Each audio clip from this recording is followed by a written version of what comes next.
الحمد لله رب العالمين.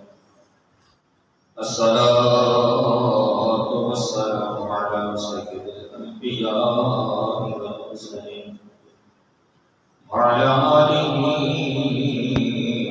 وأصحابه وأزواجه وذرياته وعلماء أمته وأولياء سنته أجمعين. أما بعد فأعوذ بالله من الشيطان الرجيم. بسم الله الرحمن الرحيم. الذي خلق الموت والحياة ليبلوكم أيكم أحسن عملا. قال الله تبارك وتعالى في سورة البقرة: وإذ ابتلى إبراهيم ربه بكلمات فأتمهن قال إني جاعلك للناس إماما قال ومن ذريته قال لا ينال عهد الظالمين.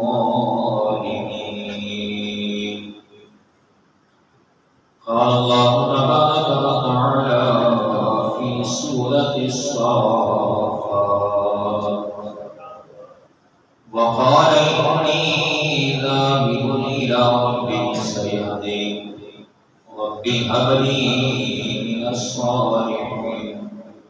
فبشرناه بغلام حليم فلما بلغ معه السعي قال يا بني إني أرى في المنام أني أذبحك فانظر ماذا ترى. قال يا أبت افعل ما تؤمر ستجدني إن شاء الله من الصابرين. صدق الله مولانا العظيم. إن الله وملائكته يصلون على النبي يا أيها الذين آمنوا صلوا عليه وسلموا تسليما. الصلاة والسلام عليك يا سيدي يا رسول الله وعلى آلك وأصحابك يا سيدي يا حبيب الله.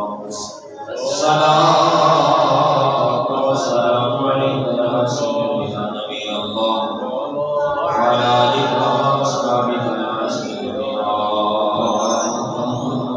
قلوب المؤمنين.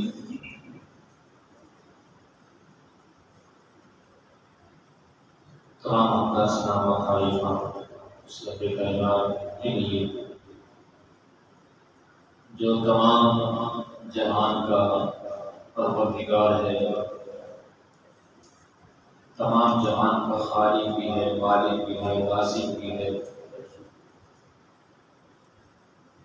انگت درود و سلام نبی مکرم نور مجسم شفیع معظم تاجدار معظم آمد مصطفیٰ جناب محمد مصطفیٰ صلی اللہ علیہ وسلم کی بارگاہ میں ہدیہ عقیدت پیش کرنے کے بعد معزز حاضرین و سامعین،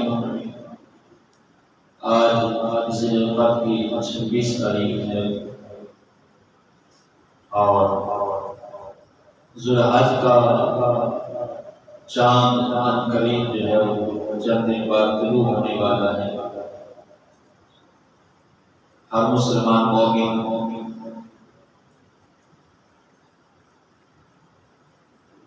اپنے اپنے قربانی کے حوالے سے تیاریوں میں مصروف ہے اور اللہ رب العزت کی رضا کے لیے ہر مسلمان کی کوشش ہوتی ہے کہ وہ حسب استطاعت اپنے مال میں سے اپنے رب کی بارگاہ میں قربانی پیش کرے جانور کے ذریعے، تو ہر سال ہم قربانی کرتے ہیں، اور یہ عید الاضحیٰ کی نمایاں ترین امتیازی شان ہے قربانی۔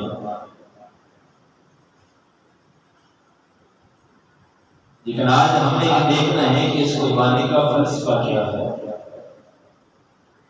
یہ کس چیز کی علامت ہے۔ ہر سال ہم کروڑوں اربوں جانور جو ہے وہ قربان کرتے ہیں۔ یہ وہ بات ہے جو خود صحابہ کرام نے حضور نبی محمد صلی اللہ علیہ وسلم کی بارگاہ میں عرض کی ہے۔ صحابہ کرام نے پوچھا، اور یہ اس لیے کہ قرآن مجید نے صحابہ کریم کی روح کو رضی اللہ تعالیٰ عنہ ان کی روح کو بیدار کر دیا تھا کہ وہ احکام ربانی کی علتیں، مصلحتیں اور حکمتیں جاننے کی کوشش کریں۔ قرآن مجید کا عمومی انداز یہی ہے، اور قرآن مجید کو حکم دیتا ہے کہ اس کی علت حکمت بھی بیان کی جاتی ہے۔ حضور صلی اللہ علیہ وسلم اس کی علت و حکمت جو ہے وہ بیان فرمائی۔ قرآن مجید نے جو بھی حکم دیا، مثال کے طور پر رب العالمین نے نماز کا حکم دیا، بار بار قرآن مجید میں نماز کا تذکرہ آیا، تو قرآن مجید کے اندر جو بار بار نماز کا تذکرہ آیا، نماز کی فرضیت آئی ہے، اس کی تاکید آئی کہ اس کی حکمت کیا ہے، تو قرآن مجید نے اس کی حکمت بیان فرمائی۔ وَأَقِمِ الصَّلَاةَ لِذِكْرِي، فرمایا نماز قائم کرو میری یاد کے لیے، میرے ذکر کے لیے، یعنی قرآن مجید کے اندر نماز کا فلسفہ حکمت بیان کرتے گئے کہ نماز اللہ رب العزت کی یاد ہے، نماز کے ذریعے محبوب اپنے محب کو یاد کرتا ہے اور محب اپنے محبوب کو یاد کرتا ہے۔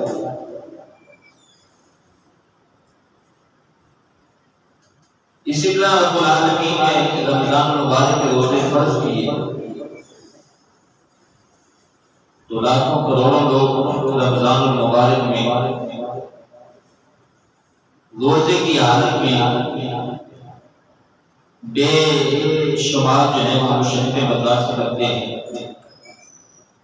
پیاس کی صورت میں اس کی تکلیف برداشت کی جاتی ہے، بھوک کی صورت میں، اور جو محنت مزدوری کرنے والے لوگ ہیں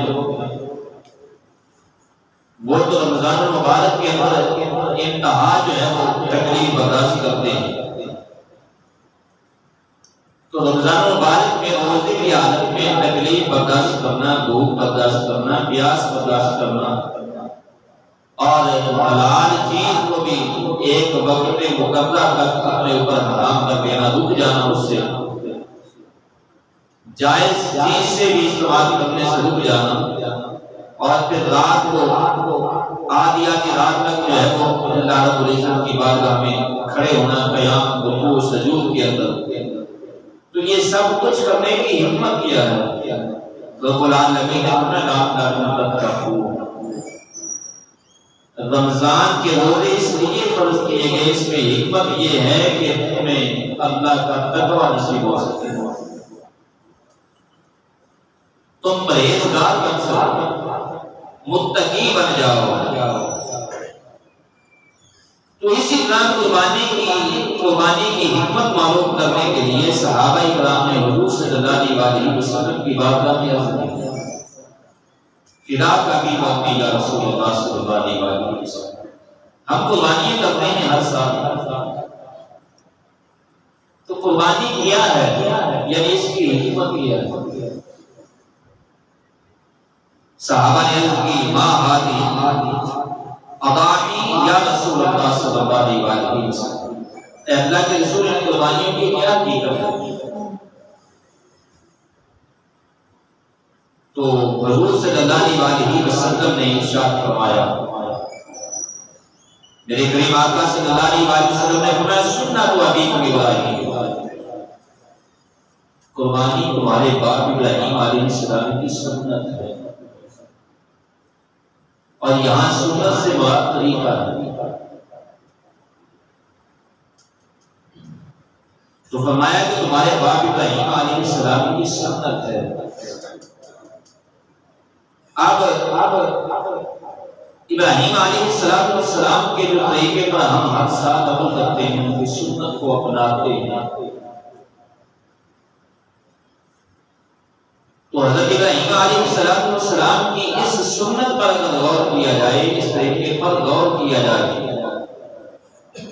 تو کیا حضرت ابراہیم علیہ السلام کا طریقہ صرف ایک یہی ہے کہ سال بعد کسی جانور کی قربانی کرتے ہیں یا اس کو ذبح کرتے ہیں؟ کیا قربانی کی حکمت یا قربانی کا فلسفہ یہی ہے؟ نہیں۔ یہ جانور جو ہم ہر سال قربانی کے 10 ذوالحج کو عید الاضحیٰ کے موقع پر ہم قربان کرتے ہیں، اصل میں یہ جانور ہمیں پیغام کچھ اور دے رہا ہے۔ جس طرح نماز بدنی عبادت، روزہ یہ بدنی عبادت ہے، اسی طرح قربانی جو ہے یہ مالی عبادت ہے۔ زکوٰۃ جس طرح مالی عبادت ہے، اسی طرح قربانی جو ہے یہ مالی عبادت بھی ہے۔ آج میڈیا کا دور ہے، قربانی کے دنوں میں آپ لوگ دیکھیں گے کہ بہت سارے لوگ جو ہیں وہ میڈیا پر اس بات کا شور کرتے ہیں، جو اپنے آپ کو مسلمان بھی کہتے ہیں، اور ساتھ جو ہے وہ اسلام پر کاری ضربے بھی لگا رہے ہیں۔ بظاہر وہ کلمہ بھی پڑھتے ہیں، لیکن اندر سے وہ دشمن اسلام ہیں، مسلمانوں کے دشمن ہیں۔ آپ کو میڈیا پر ایسے لوگ ملیں گے کہ جو خدمت خلق کا درد لے کر بظاہر اٹھنے والے ہیں، اور وہ مسلمانوں کو اس طرح برگلاتے ہیں کہ جناب دیکھیں ہر سال جو ہے یہ مسلمان جانوروں کے ذریعے اور قربانی کی صورت میں لاکھوں کروڑوں جانوروں کو ذبح کر دیا جاتا ہے، اور ماحول جو ہے وہ میں آلودگی بھی پھیلتی ہے، ماحول جو ہے وہ معاشرہ بھی اس سے آلودہ ہوتا ہے، اور گندگی پھیلتی ہے گلیوں میں، بازاروں میں، اور جانور بھی اتنے جانوروں کی جانیں ضائع ہو جاتی ہیں۔ اور یہ قربانی جو ہے یہ تو صرف حجاج کے لیے ضروری ہے، باقی تو مسلمانوں کے لیے قربانی ضروری نہیں۔ اگر یہی جو قربانی کے موقع پر ہم لاکھوں کروڑوں اربوں جانور قربان کرتے ہیں، ان پر جو ہے وہ کھربوں روپے خرچ کیے جاتے ہیں، اگر وہی پیسہ جو ہے وہ خدا کے رفائی کاموں میں لایا جائے اور خدمت خلق کی جائے اس پیسے سے، یہ کیوں نہ ہو ہمارا معاشرہ جو ہے وہ سمجھ جائے، ہمارا معاشرہ جو ہے وہ ملک کی حالات ٹھیک ہو جائے۔ اس طرح کے جو بات طریقہ واردات ہے اور مسلمانوں کو بدلایا جا رہا ہے، اصل میں وہ دشمنان اسلام ہیں، اسلام کا انہوں نے لبادہ اڑا ہوا ہے، اور اندر سے جو ہے وہ اسلام کی جڑیں کاٹ رہے ہیں جیسے دیمک لگتی ہے، اسی طرح اسلام پر حملہ کیا جا رہا ہے۔ تو میں پوچھتا ہوں کہ یہ فلسفہ قربانی کے حوالے سے میں ان سے پوچھتا ہوں کہ قربانی کے دنوں میں آپ لوگوں کو یہ سب باتیں یاد آتی ہیں اور آگے پیچھے یہ خدمت خلق تمہیں بھول جاتی ہے، تو مجھے بتائیں اس کے علاوہ آپ کے ایک بیٹے کی شادی ہو تو کروڑوں روپے خرچ ہوتے ہیں، آپ اسلام کے ذریعے 10,000 لگا کر بھی اپنے بچے کی شادی کر سکتے ہیں، باقی جو ہے وہ کروڑوں لاکھ روپے لوگوں کی خدمت پر کیوں نہیں خرچ کرتے؟ مسلمانوں پر خرچ کیوں نہیں ہوتے؟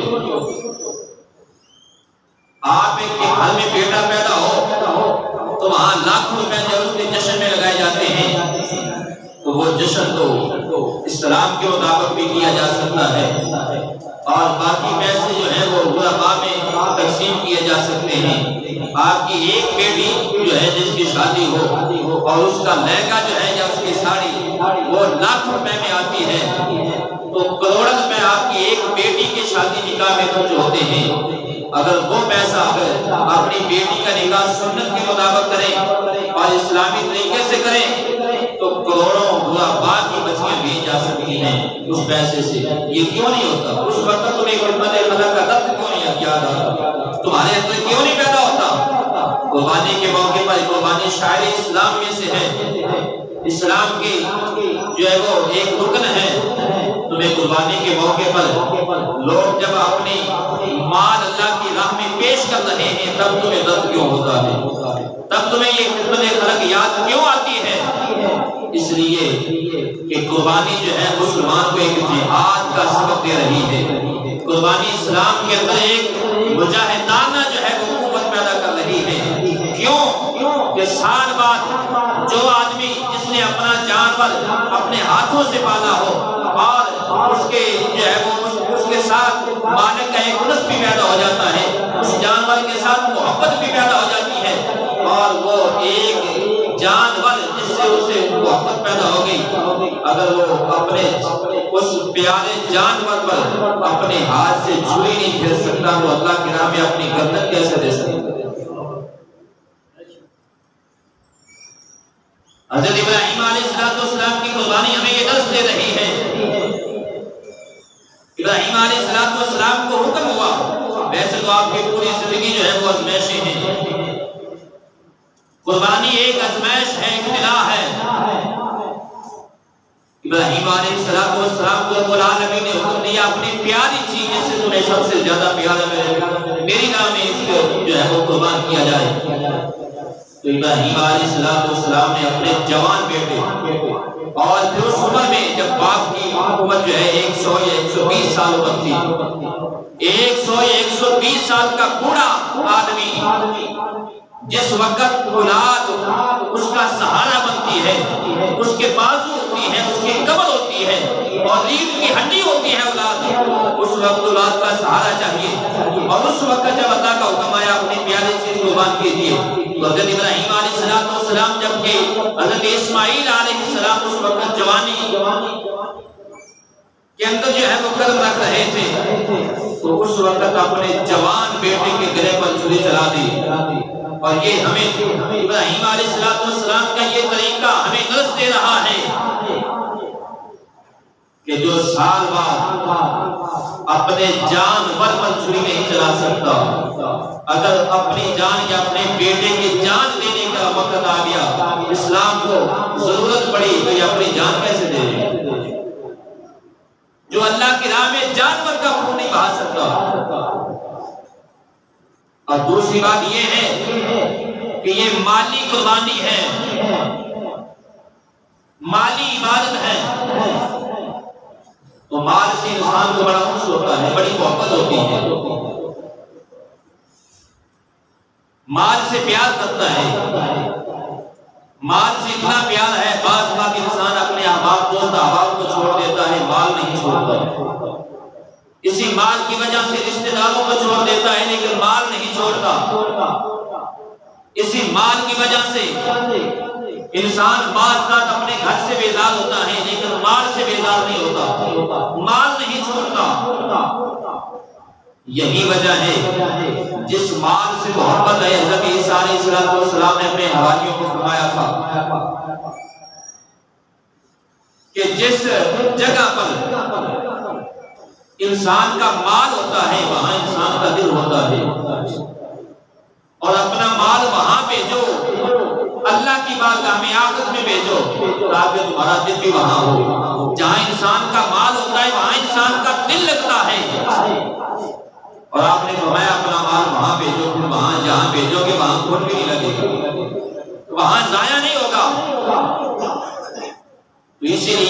قربانی جو ہے یہ مالی عبادت ہے، انسان کو مال سے محبت ہوتی ہے۔ اللہ رب العزت نے یہاں مسلمان کو آزمایا جا رہا ہے قربانی کے ذریعے۔ جو اس مال کی محبت میں صرف سال بعد مال اللہ کی بارگاہ میں قربان نہیں کر سکتا، وہ اپنی جان کیسے قربان کر سکتا ہے؟ اپنی جان کیسے دے سکتا ہے؟ اور یہ زکوٰۃ اور قربانی کے معاملے میں وہی لوگ اعتراض کر سکتے ہیں جن کا اللہ پر ایمان نہ ہو، جن کا قیامت کے دن پر ایمان نہ ہو، جن کا قیامت کے دن پر ایمان ہے، ان کے لیے حضور صلی اللہ علیہ وسلم نے ارشاد کافی ہے۔ حضور صلی اللہ علیہ وسلم نے جو خوشخبری دی اپنے غلاموں کو، ان کے لیے تو وہ کافی ہے۔ اس خوشخبری میں ہی آج کروڑوں کھربوں مسلمان جو ہیں وہ اللہ کی بارگاہ میں ہر سال کروڑوں جانور جو ہیں وہ قربان کرتے ہیں۔ اور وہ خوشخبری کیا ہے؟ حضور صلی اللہ علیہ وسلم سے جب پوچھا گیا، صحابہ نے پوچھا یا رسول اللہ قربانی کیا ہے؟ ہم قربانی کرتے ہیں، قربانی کیا ہے؟ اس کی حقیقت کیا ہے؟ تو حضور صلی اللہ علیہ وسلم نے فرمایا تمہارے باپ ابراہیم علیہ السلام کی سنت ہے۔ صحابہ نے پھر پوچھا یا رسول اللہ صلی اللہ علیہ وسلم ہمارے لیے اس میں کیا ہے؟ تو نبی پاک صلی اللہ علیہ وسلم نے فرمایا جانور کے ہر بال کے بدلے تمہارے لیے نیکی ہے۔ جانور کے ہر بال کے بدلے تمہارے لیے نیکی ہے، تمہارے گناہ معاف کیے جائیں گے، تمہارے درجات بلند کیے جائیں گے۔ اور قربانی کے جانور کا خون زمین سے گرنے سے پہلے اللہ تمہاری بخشش فرما دے گا، اللہ تمہارے گناہ کو معاف فرما دے گا۔ اور پھر حضور صلی اللہ علیہ وسلم نے فرمایا قربانی کے جانور، میرے کریم آقا صلی اللہ علیہ وسلم نے فرمایا قیامت والے دن اپنے مالکوں کے لیے پرصراط پر یہ سواریاں ہوں۔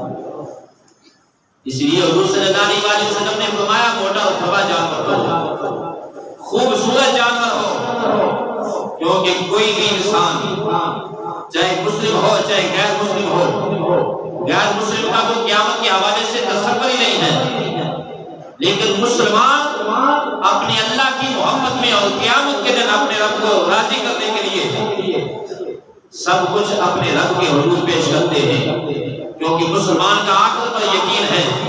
تو ہر مسلمان دنیا میں اپنے لیے اچھی سواری پسند کرتا ہے، چاہے وہ جانور کے ذریعے ہو، چاہے وہ موٹر سائیکل بس کار کے ذریعے ہو، اچھی سواری پسند کرتا ہے۔ میرے کریم آقا صلی اللہ علیہ وسلم نے فرمایا قیامت کے دن یہ قربانی کے جانور تمہارے لیے سواریاں ہوں گی، لہذا قربانی کا جانور اچھا ہونا چاہیے، فربا ہونا چاہیے، خوبصورت ہونا چاہیے اور جاندار ہونا چاہیے۔ قیامت کے دن جب تم اپنی قربانی کے جانور پر اپنی سواری پر سوار ہو، لوگ دیکھ کر فخر کر رہے ہیں۔ اور پھر قربانی کا ایک فلسفہ اور بھی ہے ہمارے اس معاشرے میں، بلکہ آج کے مہنگائی کے دور میں، جبکہ آج مہنگائی نے لوگوں کو اس طرح دبوچ لیا ہے کہ کچھ لوگ ایسے بھی ہیں جن کے ہاں 2 وقت کی روٹی نہیں، 2 وقت کی روٹی پر وہ ترس رہے ہیں۔ ان کے لیے اللہ رب العزت نے اپنے محبوب صلی اللہ علیہ وسلم کے ذریعے سے ان کے لیے بھی ہیں کھانے کا انتظام کر دیا۔ جیسے 2 عیدیں ہیں، ایک عید الفطر ہے، ایک عید الاضحیٰ ہے، اور یہ 2 عیدیں عید میلاد النبی کا صدقہ ہے۔ تو یہ 2 عیدیں ہیں، جیسے کہ عید الفطر پر کریم آقا صلی اللہ علیہ وسلم نے غربا کی عید کا انتظام فرمایا۔ میری کریم آقا صلی اللہ علیہ وسلم نے فرمایا اے مسلمانوں روزے کا فدیہ ادا کرو، فطرانہ دو، تاکہ اس فطرانے کے ذریعے تمہارے روزے جو ہیں ان کو پاکی حاصل ہو سکے، وہ پاک ہو جائیں، ان کی طہارت ہو سکے۔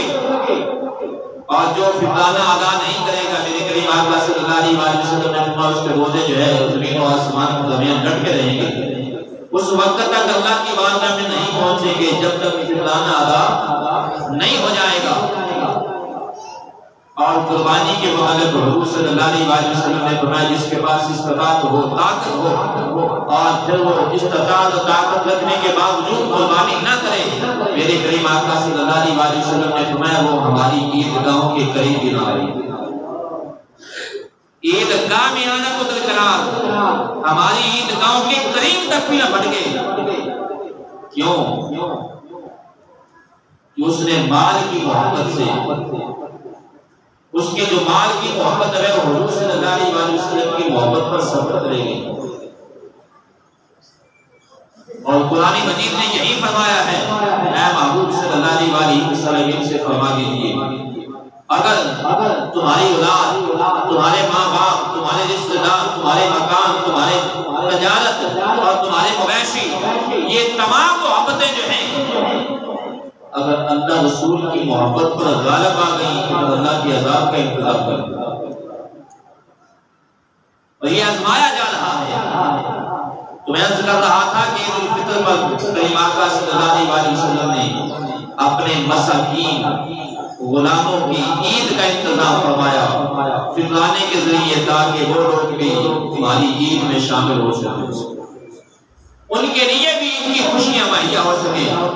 اسی طرح عید الاضحیٰ کے اندر حضور صلی اللہ علیہ وسلم نے، اللہ رب العزت نے مسلمانوں کے لیے قربانی حضرت ابراہیم علیہ السلام کی سنت جاری کر دے، تاکہ جو لوگ سالہ پورا سال جو ہے وہ گوشت نہیں کھا سکتے، اپنی غریبی کی وجہ سے، کمزوری کی وجہ سے، سال بعد عید الاضحیٰ کے موقع پر وہ بھی پیٹ بھر کر کھا سکتے۔ قربانی کی ایک حکمت یہ بھی ہے، اور جو لوگ قربانیاں کرنے والے ہیں ان کے لیے بھی حضور صلی اللہ علیہ وسلم کی یہ سنت ایجاد کیا ہے۔ قربانی کا مقصد یہ ہے کہ غرباء کے ساتھ تعاون کیا جائے، جنہوں نے قربانیاں نہیں کی، جو نہیں کر سکے ان کے ساتھ تعاون کیا جائے۔ قربانی کا مقصد یہ نہیں ہے کہ اپنے فرقے بھاگے جائیں، قربانی کا مقصد یہ نہیں ہے کہ جانور کو فریز کر دیا جائے، نہیں، آپ کو جتنی طلب ہے، جتنی حاجت ہے، آپ کے گھر میں آپ اتنا رکھیں، زیادہ سے زیادہ 3 دن تک کھائیں۔ اس لیے شروع اسلام میں حضور صلی اللہ علیہ وسلم نے 3 دن سے زیادہ قربانی کا گوشت رکھنے سے منع فرمایا کہ 3 دن سے زیادہ قربانی کا گوشت گھر میں نہ رکھا جائے۔ کیوں؟ اس وقت ابھی تک اسلام کی ابتدا تھی، اور مسلمان کی مالی حالت ابھی جو ہے وہ کمزور تھی، ابھی تک لیول پر نہیں آئے تھے۔ جب مسلمانوں پر رب العالمین نے استقامت عطا فرما دی، فتح دی، فتوحات ہوئی، اور مسلمانوں کو اللہ رب العزت نے مال سے بھی نواز دیا، اور پھر حضور صلی اللہ علیہ وسلم نے اس بات کی رخصت دے دی کہ اب 3 دن سے زیادہ بھی کھا سکتے ہیں۔ لیکن آج بالخصوص پاکستان کے اس معاشرے اور پاکستان کی آبادی پر اگر توجہ کی جائے تو آج پھر وہ مدنی دور دہرایا جائے۔ آج مسلمان غربت کی چکی میں پس رہے ہیں، جن کے پاس ایک وقت کا کھانا بھی نہیں ہے، جو اگر روٹیاں کسی گھر میں روٹی پکتی ہے تو سالن نہیں، روٹی کھانے کے لیے ہڈیاں نہیں ہوتی۔ تو آج اس بات کو، آج صحابہ کی سنت پر عمل کیا جائے گا کہ قربانی کرنے والے لوگ جن کو اللہ نے استطاعت دی ہے کوشش کریں 3 دن سے زیادہ اپنے گھر میں رکھیں، غرباء میں تقسیم کریں، تاکہ لوگ جو پورا سال نہیں کھا سکتے قربانی کے دنوں میں وہ بھی پیٹ بھر کر کھائیں۔ ان کے بچے بھی کھا لیں۔ لیکن افسوس یہ ہے، اور افسوس سچ افسوس ہے، ہمارے ہاں قربانی کا تصور یہ ہو چکا ہے کہ ہم اپنے گھر کے لیے تو، اپنے بیوی بچوں کے لیے تو بکرا اور چکا اور دمبے کا انتظام کرتے ہیں، اور بانٹنے کے لیے وہ بکرا فریزر میں ہوتا ہے، اور بانٹنے کے لیے کٹا یا گائے ہوتی ہے۔ یا قربانی کا مقصد یہ ہے؟ ہاں، شرعی طور پر شریعت نے ایک چیز کی اجازت دی ہے کہ خاندان کے گھر ایسے ہوتے ہیں کہ جو بڑا کھاتے ہیں، ان کے گھروں میں بڑا کھایا نہیں جاتا ہے۔ اگر کسی کے ہاں مجبوری ہے تو پھر وہ کوشش کریں کہ جیسے انہوں نے بکرے کا اپنے کھانے کے لیے انتظام کیا ہے، دوسروں کے لیے اگر بڑا ہی قربان کرنا ہے تو وہ بھی خوبصورت ہونا چاہیے، وہ بھی بوڑھی گائے نہ ہو، وہ بوڑھی بھینس نہ ہو، وہ ایسا جانور نہ ہو کہ جن کی ہڈیوں میں مغز بھی رہ چکا ہو، وہاں بھی خوبصورت جانور ہو، فرما ہو۔ اور قربانی کا مقصد یہی ہے کہ اپنے مال کو اللہ کی راہ میں خرچ کیا جا سکے، غرباء سے تعاون کیا جا سکے۔ لیکن ہمارے ہاں ادھر کتنے یہ بھی دیکھا گیا ہے کہ اگر کوئی غریب آ جائے دروازے پر، اس کو جو ہے وہ جھڑکا جاتا ہے، اور جو پنجابی کی مثال ہے نا کہ انی بڑے چوڑیاں سے موڑ موڑ کھاتے ہیں، ہمارے ہاں طریقہ یہ ہے کہ چچا بھتیجے والے بھتیجا چاچے والے ماما پنیوے والے پنیوا مامے والے، اور آپس میں ہی قربانیاں تقسیم ہوتی ہیں، غرباء میں نہیں پہنچتی۔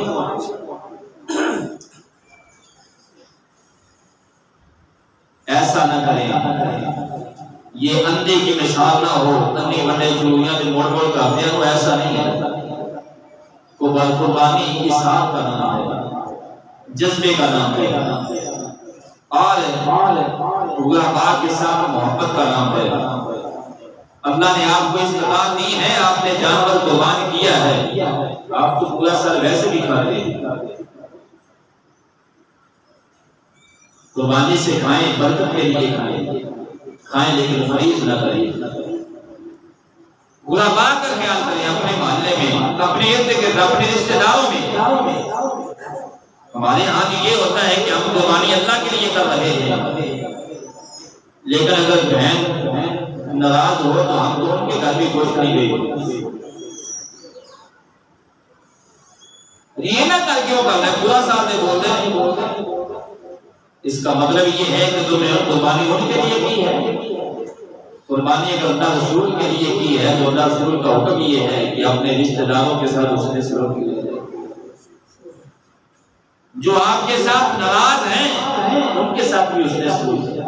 اگر انہوں نے قربانی نہیں کی، غریب ہیں، تو ان کے ساتھ محبت کریں۔ ہو سکتا ہے کہ آپ کی اس حوصلہ، آپ کی اس قربانی کی وجہ سے، اس نے سلوک کی وجہ سے وہ آپ کے قریب آ جائے۔ تو اسلام کے اندر جو قربانی کی حکمت ہے وہ یہ ہے۔ اللہ رب العزت کی بارگاہ میں دعا ہے رب العالمین میرا احباب کو حضور صلی اللہ علیہ وسلم کے طریقے پر عمل کرنے کی توفیق عطا فرمائے۔ آمین ثم آمین و آمین۔